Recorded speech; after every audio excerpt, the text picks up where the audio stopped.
Le but de cet après-midi d'études, c'était de réfléchir aux enjeux de santé mentale en lien avec le logement, à partir de deux phénomènes, deux troubles. D'une part, le hikikomori, donc qui désigne le phénomène de retrait social des adolescents, et d'autre part, le syndrome de Diogène, ou les situations d'incurie dans le logement, c'est-à-dire des situations dans lesquelles il y a un entassement compulsif d'objets, une négligence du lieu de vie qui vont conduire à, disons, limiter les fonctions habituelles du logement. Ce qu'on appelle hikikomori, c'est un phénomène qui correspond à un terme japonais qui a été inventé dans les années 90 au Japon. Et ça désigne des jeunes gens, souvent des garçons, qui, sans raison apparente claire, vivent reclus chez eux pendant plusieurs mois ou plusieurs années, qui n'ont plus de relations sociales, ne participent plus à la vie sociale. C'est une situation ou un problème qui a pris de l'ampleur, qui existe en dehors du Japon. En France, on a un paysage un peu différent parce que finalement la situation française, c'est de regarder ce type de problème beaucoup par un prisme qui est avant tout médico-psychologique.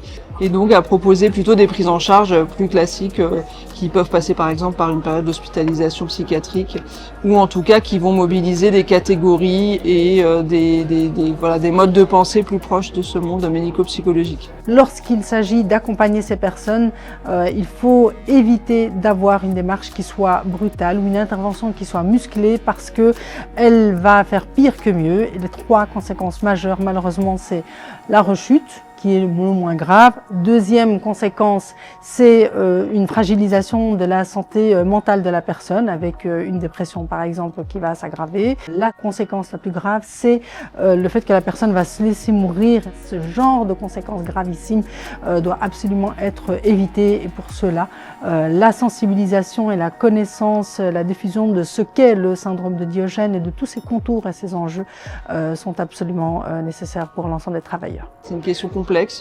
Il n'y a évidemment pas une solution toute faite. Le fait de proposer quelque chose plutôt évidemment de rendre invisible le problème ou de ne pas le considérer, c'est toujours une bonne chose. Pour répondre aux besoins des travailleurs qui crient leur désarroi par rapport au fait qu'ils n'ont pas d'outils concrets dans la pratique, nous avons conçu au terme de la recherche-action une boîte à outils qui permet à la fois de repérer les situations, d'identifier les besoins et les risques, d'avoir une approche éthique, de pouvoir aussi déterminer les rôles des uns et des autres et de travailler de façon concertée en préservant aussi le bien-être des travailleurs.